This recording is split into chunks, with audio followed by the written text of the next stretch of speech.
James Penney's New Identity by Lee Child. Read by Kerry Shale. The process that turned James Penney into a completely different person began 10 years ago at 1 in the afternoon on a Monday in the middle of June in Laney, California. A hot time of day at a hot time of year in a hot part of the country. The town sits comfortably on the east shoulder of the road that winds from Mojave to L.A., 50 miles south of the one and 50 miles north of the other. Due west, the southern rump of the Coastal Range Mountains is visible. Due east, the Mojave Desert disappears into the haze. Very little happens in Laney. After that Monday, in the middle of June 10 years ago, even less ever did. There was one industry in Laney, one factory, a big spread of a place. A long, low assembly shed, weathered metal siding built in the 60s. Office accommodations at the north end, in the shade, 2 stories of them. The first floor was low grade.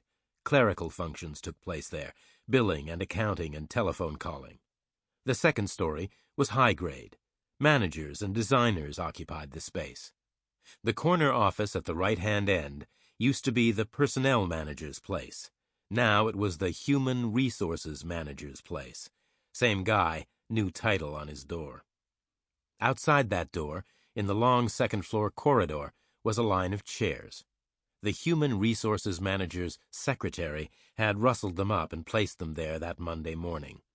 The line of chairs was occupied by a line of men and women. They were silent.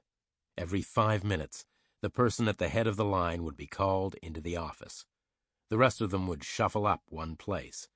They didn't speak. They didn't need to. They knew what was happening.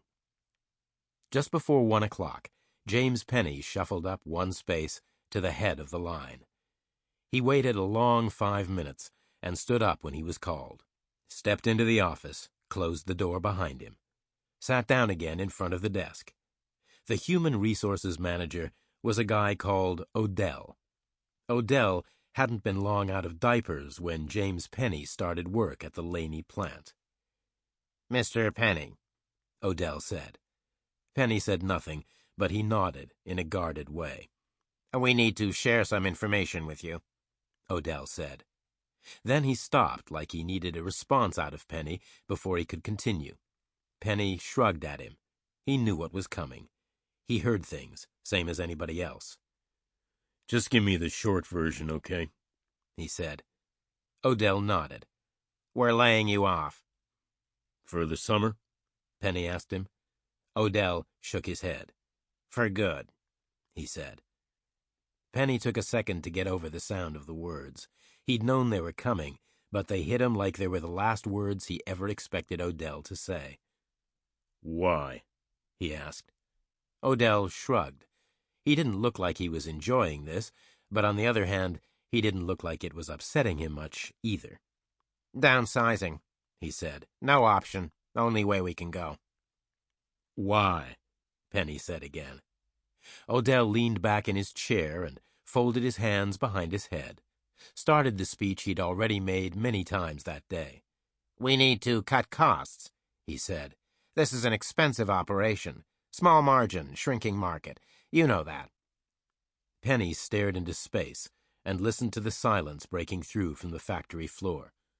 "So you're closing the plant?" Odell shook his head again. "We're downsizing is all. The plant will stay open. There'll be some maintenance business, some repairs, overhauls, but not like it used to be." "The plant will stay open," Penney said. "So how come you're letting me go?" Odell shifted in his chair, pulled his hands from behind his head, and folded his arms across his chest defensively. He had reached the tricky part of the interview. "It's a question of the skills mix," he said. "We had to pick a team with the correct blend of skills. We put a lot of work into the decision, and I'm afraid you didn't make the cut." "What's wrong with my skills?" Penney asked. "I got skills. I've worked here 17 years. What's wrong with my damn skills?" "Nothing at all," Odell said. "But other people are better. We have to look at the broad picture. It's going to be a skeleton crew." Sample complete. Ready to continue?